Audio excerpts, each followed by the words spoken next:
Como eu vivia cantando, o meu irmão mais moço que eu me inscreveu num programa de calouros num circo. Aí eu falei que não ia. Até hoje eu sou uma pessoa tímida, mas naquela época eu era demais, né? Quando a Bossa Nova começou a ficar famosa, você passava nas vitrines, tinha blusa, Bossa Nova, até panela, colocava panela, Bossa Nova.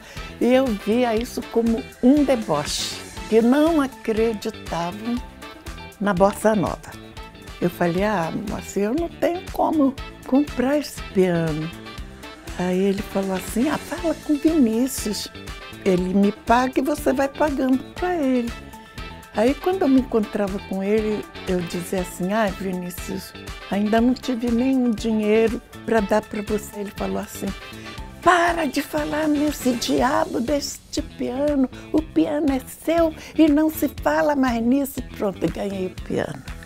Alaide Costa, eu estou nervosa, porque é muita coisa aqui, né? Muitos ancestrais, é muita história. Eu me vejo muito na sua história e eu tenho certeza que você também se vê na história de várias outras pessoas que circundam a sua vida. Então, eu estou muito emocionada. Obrigada por ter aceito esse convite. Eu que agradeço, né, pelo convite. Eu acho que é gratificante, assim. Eu já, aos 86, está sendo reconhecida pelas pessoas mais jovens, tudo, né? Isso é muito bom para mim. E eu ouvi você dizendo que você nunca foi tão feliz profissionalmente. Por que você acha que demorou tanto para essa felicidade chegar até você? Eu não encontro a palavra que seja capaz de definir o que eu sinto em relação a isso, sabe? Porque eu creio que foi pela minha persistência de ser fiel ali naquilo que eu queria fazer. Eu nunca fiz concessões. Eu não faço concessões, sabe? Eu não faço, eu acredito nisso. Não sou rica, não consegui ganhar muito dinheiro com música, mas é uma coisa que me faz bem cantar as coisas que eu canto, então eu não abro mão disso, sabe? Quiseram me levar para vários caminhos na música, né? E eu acho que no final da vida houve esse reconhecimento. Você se arrepende de alguma concessão que você não fez e que hoje você pensa assim, poderia ter cedido? Não, a única concessão que eu fiz, que foi uma coisa assim, um tanto ingênua, foi lá no comecinho da Bossa Nova, que eu gravei uma música de Bossa Nova. E como tinha o Lobo Bobo, apareceu lá uma música chamada Jura de Pombo. Hoje, quando eu ouço isso, eu fico, ai meu Deus, eu gravei isso. Mas porque era Bossa Nova e tinha assim a história do Lobo Bobo e a história da Jura de Pombo. Mas com o passar dos anos eu vi que aquilo, não a melodia, a letra era uma bobagem, sabe? Eu acho que foi assim, de repente. Mas não foi um arrependimento assim muito grande, não, porque até foi bem aceita lá, né, pelo povo. Tarde caiu ninguém, pombo moreno não veio. Você está falando aí dessa época da Bossa Nova, a gente vai voltar para essa época, mas eu queria voltar um pouquinho quando você estreou num circo. Eu queria saber quais eram os sons, as músicas, as sonoridades que nessa época você conhecia. Em casa era rádio, né? E eu ouvia coisas que eu não gostava, sei lá, não me agradavam. Uma música que me chamou a atenção, não era uma música assim tão moderna, mas também não era uma coisa assim banal. Sim. Aí eu ouvi essa música e aprendi e vivia cantarolando e tal. Gostava, sabe, de cantar, mas eu não tinha um sonho, uma pretensão nenhuma de ser cantora, não. Eu cantava assim porque gostava. Como eu vivia cantando, o meu irmão mais moço que eu me inscreveu num programa de calouros num circo. Aí eu falei que não ia. Até hoje eu sou uma pessoa tímida, mas naquela época eu era demais, né? E daí ele falou assim, se você não for, você vai ser presa. A polícia vem te prender. Aí eu fui. Por medo da polícia. Por medo da polícia. Eu tinha assim uns 13 anos, 12 para 13 anos. E no final eu ganhei. Eu cantei lá essa música, se chama Minha Terra. E quem cantava era Vicente Celestino, sabe? Claro. E ele cantava um repertório assim tão dramático, mas essa música não era dramática, por isso me encantou. E ganhei o prêmio e tal, e uma bela surra da minha mãe, né? Porque a gente saiu, não falou nada, e ela ficou lá desesperada. Seu irmão apanhou também ou só você? Só eu. Pois é, né? Só eu, porque eu era mais velha, né? Ô, Alaide, me diz uma coisa. Do circo para o programa do Ari Barroso, Demorou. quanto tempo? Demorou quase 4 anos. Eu tinha 12 para 13. Aí começaram eu mesma não ia, não. Começaram a me inscrever, uma vizinha me inscreveu lá num concurso que o Paulo Gracindo fez. Sim. E eu ganhei também esse concurso, que era para cantar com um menino lá, mas não deu certo, porque o menino logo queria namorar e eu não estava nem aí, né? Não deu certo. Mas o Paulo Gracindo gostou muito de mim e tal, e de vez em quando me chamava para ir lá no programa dele. Daí eu fui ser babá de 3 meninas. Você cantava para elas? Aí eu vivia cantando assim e tal. Aí a mãe delas, né, a dona Wanda, falava assim, por que você não vai no Ari Barroso e tal? Aí eu pensava assim, vou lá cantar o quê? Aí teve uma música que o Silvio Caldas cantava, e essa música foi que me chamou a atenção. É linda, linda, linda. Mas é uma música muito difícil, complicada, assim, para se cantar, sabe? Cada vez que eu ouvia o Silvio Caldas no rádio, eu escrevia, ia escrevendo a letra, memorizando a melodia e tal.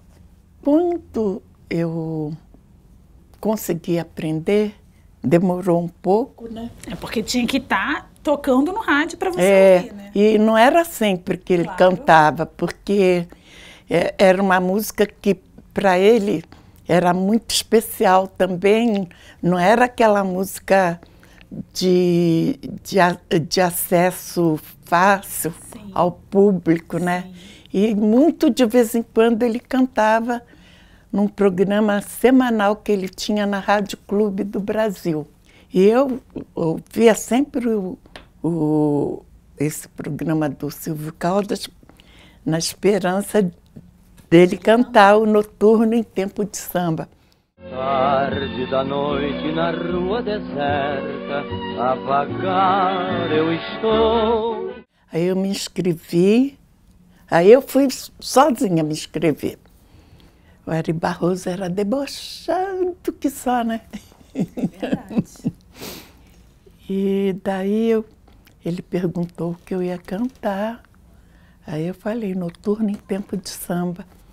Aí ele olhou assim para mim, vamos ver, assim. E ele te deu uma nota boa? A nota máxima era 5. Sim. Ou levava gongo se ele não gostasse, né? Aí ele me deu a nota máxima e ficou meu fã.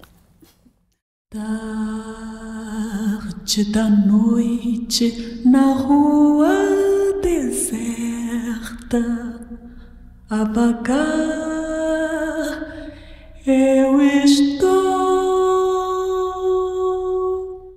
Ô, Alaide, quem te vê cantar fica seu fã, né? Me diz uma coisa, nessa época você já queria ser cantora? Não. Não? Não. Queria não. Eu queria ser professora. Imagina eu, professora. Seria uma excelente professora. Não, ia ser uma negação. Não, eu, como professora, meu Deus, qualquer coisinha eu já chorava, sabe? Chorava, qualquer coisa eu chorava. E não. Hoje te ver cantando, você faz as outras pessoas chorarem. Mas eu choro também. Chora também? Ô, Alaide, vamos andar um pouquinho na sua história. Como é que Johnny Alf entrou no seu caminho? Então, o Johnny tinha um programa na Rádio Clube do Brasil, a mesma emissora do Silvio Caldas. Sim. Era um programa semanal, às quartas-feiras, me lembro bem. Atrevida do jeito que eu era, eu comecei a ir assistir os programas. Você era tímida, mas era atrevida. Isso. Tá. Comecei a ir e aprendi músicas do Johnny para cantar em programas de calouros. Ninguém entendia nada. Falava, mas você procura umas músicas muito difíceis e não sei o quê. Papá, aquelas coisas, né? E uma cantora chamada Mary Gonçalves gravou um LP 10 polegadas.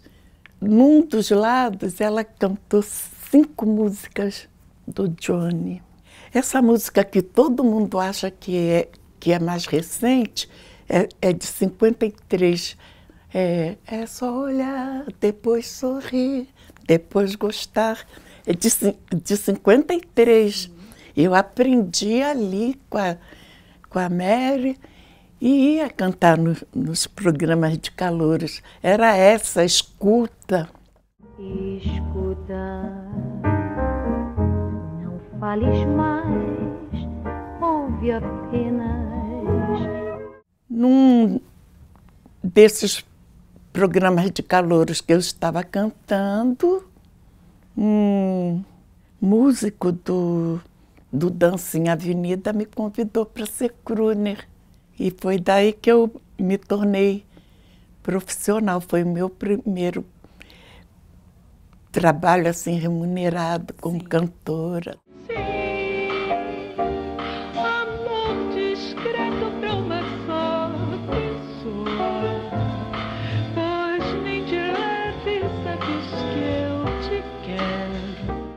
Nessa época, a bossa nova já dominava o cenário? Já. Como é que Tom Jobim e Vinícius de Moraes entraram na sua vida? Antes de Tom Jobim e Vinícius, eu conheci os meninos que começaram a fazer as reuniões. Naquele famoso apartamento. Não é só no apartamento de Nara Leão, não. Tinham vários apartamentos. O primeiro que eu fui foi de um pianista, Bené Nunes, que era marido da cantora Dulce Nunes. Depois eu fui na casa de Nelsinho Mota, que era criança. Sim. A mãe dele, pianista. Sim. Inclusive, eu gravei música que ela fez para mim. E, por fim, eu fui cair na Nara, antes mesmo da Bossa Nova ficar famosa. Mas eu, no começo, não fiquei feliz com esse nome, não. Sabe por quê? Quando a Bossa Nova começou a ficar famosa, você passava nas vitrines, tinha blusa Bossa Nova, até panela, colocava panela Bossa Nova. E eu via isso como um deboche. Entendi. Não via como um elogio, que não acreditavam na Bossa Nova. Daí o Vinícius me ouviu e ele já estava compondo com o Baden. E falou para o Baden, eu vi uma moça assim, assim, assim, e o Baden era meu amigo. E um dia me levou na casa do Vinícius. Aí eu comecei a frequentar reuniões na casa do Vinícius, dali a pouco surgiu Tom Jobim, né, numa das reuniões. Nunca te ausentes de mim, para que eu viva em paz, para que eu não sofra mais. Queria que você falasse um pouquinho da sua experiência com Moacir Santos. Eu chegava lá na casa do Vinícius e tinha um piano. Eu não entendia nada de piano. Mas quando eu ia nos programas de calouros, tinha um estúdio que era só para ensaios, né? E tinha lá o piano. Aí eu sentava lá, saía uma música. Tudo assim, da minha cabeça e dos meus acordes, catando milho, catando milho ali, e saía, sabe? E lá na casa do Vinícius eu fazia isso também, sabe? Aí um dia o Vinícius falou assim, ele me chamava Laidinha, Laidinha, por que você não vai estudar com o Moacir Santos? O melhor. Eu falei, Vinícius, eu não tenho condições, eu não ganhava dinheiro. Aí o Vinícius foi e falou com o Moacir. E daí eu fui estudar com o Moacir, mas por pouco tempo.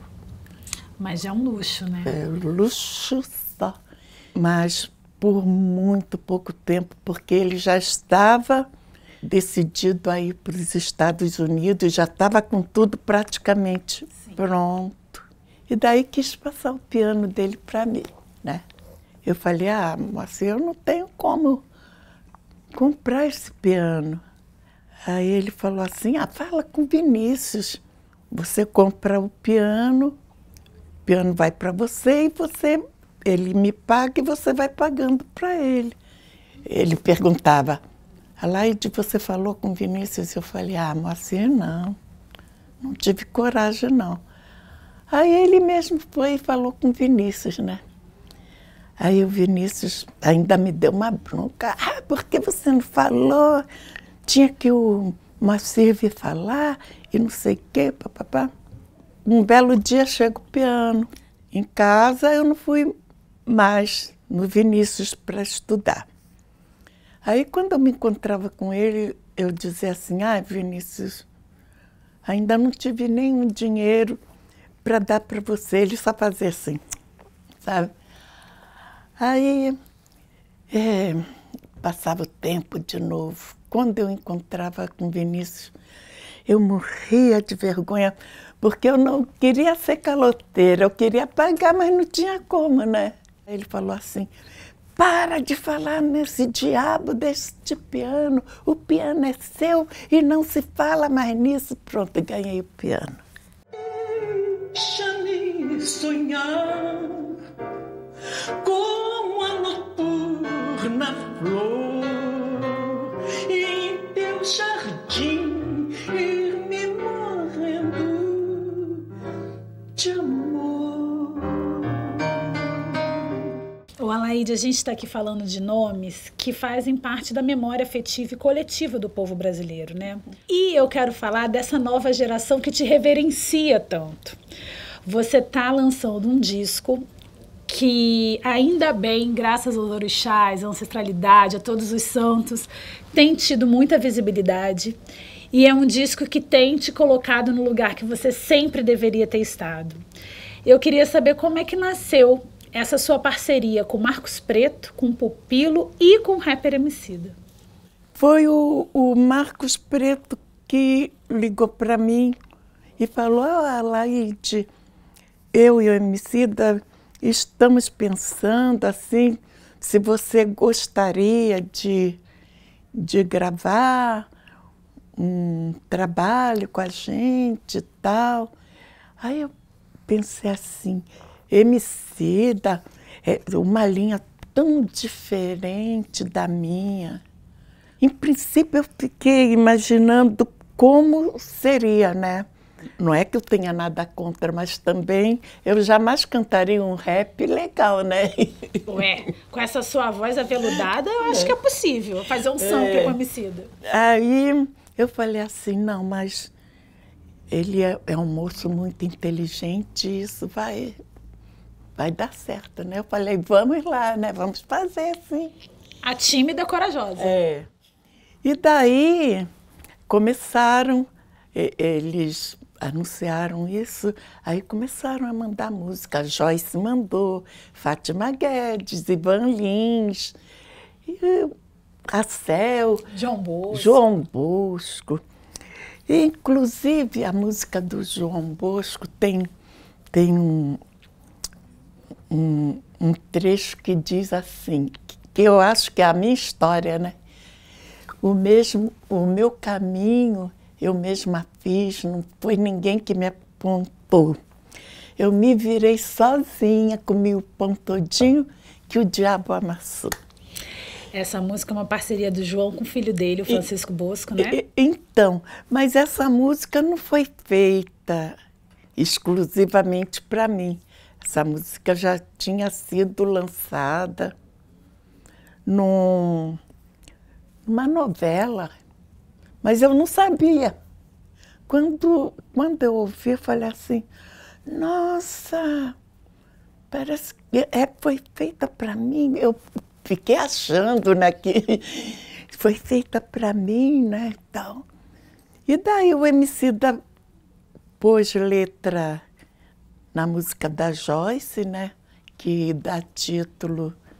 Do Ivan Lins, não? Não, da Joyce e do Ivan Lins também, né? O Emicida tem parceria nessas duas faixas. Que os meus calos dizem sobre mim, o que meus calos dizem sobre mim. E o que seus calos dizem sobre você? Você já respondeu essa pergunta algumas vezes por aí, mas queria que você respondesse pra gente. Então, o que os meus calos dizem foram esses empecilhos todos que eu encontrei assim ao longo da minha carreira. Por exemplo, uma gravadora me convidou para gravar lá, né? Na época que o Iê estava no auge. Aí essa gravadora, eu fiquei assim, períodos muito grandes sem gravar, exatamente por não querer. Não é que eu tenha alguma coisa contra, sabe, aos movimentos, mas também eu não jamais me senti à vontade para entrar neles, né? Aí essa gravadora, eu estava já uns 6, 7 anos sem gravar. Aí essa gravadora me chama, queremos contratar você, tá? Aí o diretor, essa gravadora se chamava Codil, foi onde o Milton Nascimento gravou o primeiro disco dele, né?